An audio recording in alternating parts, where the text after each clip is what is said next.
Bienvenue au segment qui a pour titre « Comment produire une déclaration canadienne de revenus et de prestations ». Ce segment fait partie de la vidéo intitulée « Les étudiants étrangers et l'impôt sur le revenu ». Ce segment fournit des liens où vous pouvez obtenir plus de renseignements. Vous trouverez tous ces liens dans les liens connexes pour ce segment. Je vous présente Nicole Bélanger. Bonjour Nicole et bienvenue. Merci Joseph. Nicole, quand dois-je produire ou envoyer ma déclaration de revenus et de prestations? Une année d'imposition, comme une année civile, se termine le 31 décembre. Vous avez jusqu'au 30 avril de l'année suivante pour produire votre déclaration de revenus et de prestations et payer tout impôt dû. Il y a toutefois une exception. Si vous ou votre époux ou conjoint de fait êtes travailleur indépendant, vous avez jusqu'au 15 juin pour produire votre déclaration. Gardez à l'esprit que si vous avez un montant dû d'impôt, vous devez tout de même le payer d'ici le 30 avril. Si vous ne produisez pas votre déclaration à temps ou ne payez pas vos impôts à temps, des pénalités et des intérêts pourraient vous être imposés. Il se peut que certains étudiants étrangers soient au Canada depuis quelques années, mais qu'ils viennent de découvrir qu'il pourrait être dans leur intérêt de produire une déclaration. Peuvent-ils encore produire leur déclaration pour les années précédentes? Un particulier a généralement 3 ans à partir de la fin de l'année d'imposition pour produire une déclaration et demander un remboursement.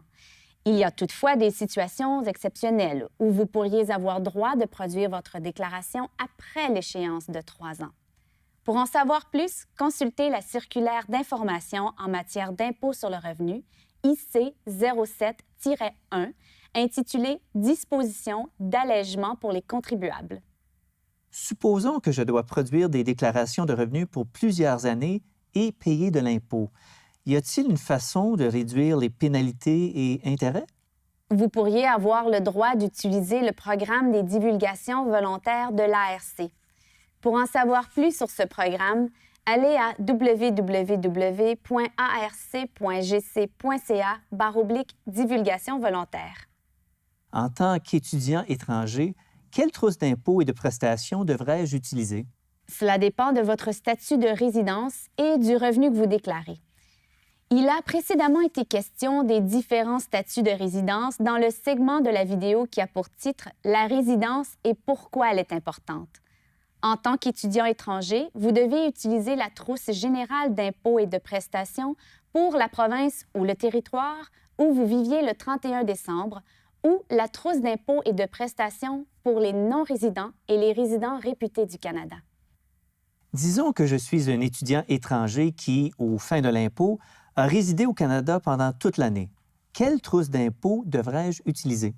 Si vous avez résidé au Canada pendant une année complète, utilisez la trousse générale d'impôts et de prestations pour la province ou le territoire où vous viviez le 31 décembre. Si vous résidiez au Québec le 31 décembre, vous devez produire une déclaration fédérale à l'ARC et une déclaration provinciale distincte à Revenu Québec. Pour en savoir plus sur la production de déclarations au Québec, visitez le www.revenuquebec.ca. En tant que résident du Canada aux fins de l'impôt, quelles options s'offrent à moi pour produire ma déclaration? Vous pouvez préparer vous-même votre déclaration et la produire en ligne avec un logiciel de préparation de déclaration de revenus. Certains logiciels sont offerts moyennant des frais, d'autres sont gratuits. Vous trouverez une liste de logiciels homologués ImpoNet à www.imponet.gc.ca/logiciel. Vous pouvez aussi produire votre déclaration sur papier en la postant à votre centre fiscal local. Vous pouvez télécharger et imprimer une copie de la trousse d'impôt à partir du site Web de l'ARC. Si vous utilisez la trousse générale, vous pouvez vous en procurer une dans n'importe quel point de service de Poste Canada de février à mai. Vous pouvez aussi demander à un professionnel de l'impôt de vous aider à préparer et à produire votre déclaration en ligne. Que vous souhaitiez préparer vous-même votre déclaration ou le faire faire par un professionnel, rappelez-vous que la production en ligne vous permettra d'obtenir votre remboursement plus vite. La page web de l'ARC intitulée « Envoyer une déclaration de revenus » énumère toutes les options de production qui vous sont offertes.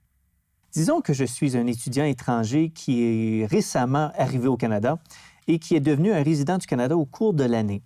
Quelle trousse d'impôt me faut-il? En tant que nouvel arrivant au Canada, vous devez utiliser la trousse générale d'impôts et de prestations pour la province ou le territoire où vous viviez le 31 décembre. Pour connaître les autres options de production qui vous sont offertes, consultez la brochure T4055 intitulée « Nouveaux arrivants au Canada ». Et si je suis un étudiant étranger qui est un résident réputé du Canada? Vous devez, dans ce cas, utiliser la trousse d'impôts et de prestations pour les non-résidents et les résidents réputés du Canada.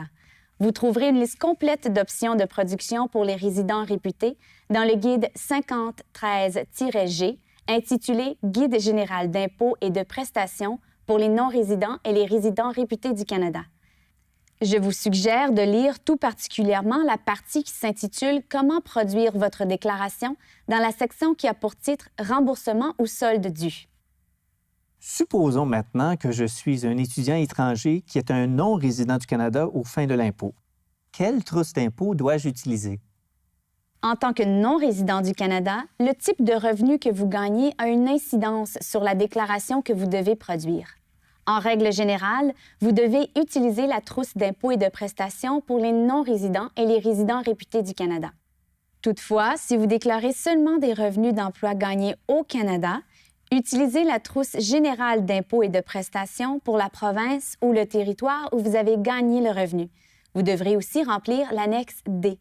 Sachez toutefois que si vous êtes considéré comme un non-résident aux fins de l'impôt et que vous n'avez aucun revenu canadien imposable, vous ne pouvez pas produire de déclaration dans le seul but de reporter les frais de scolarité, le montant relatif aux études et le montant pour manuel.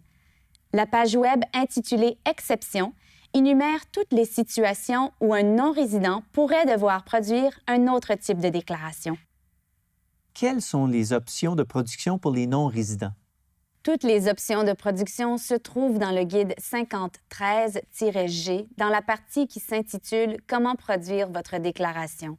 Les déclarations produites par les non-résidents sont traitées par le Bureau international des services fiscaux. Quelles sont les coordonnées du Bureau international des services fiscaux? Vous trouverez l'adresse, les numéros de téléphone du Bureau international des services fiscaux dans le site Web de l'ARC. Merci, Nicole. C'est ici que prend fin le segment qui a pour titre « Comment produire une déclaration canadienne de revenus et de prestations ». Ce segment fait partie de la vidéo intitulée « Les étudiants étrangers et l'impôt sur le revenu ». Je vous remercie de votre attention.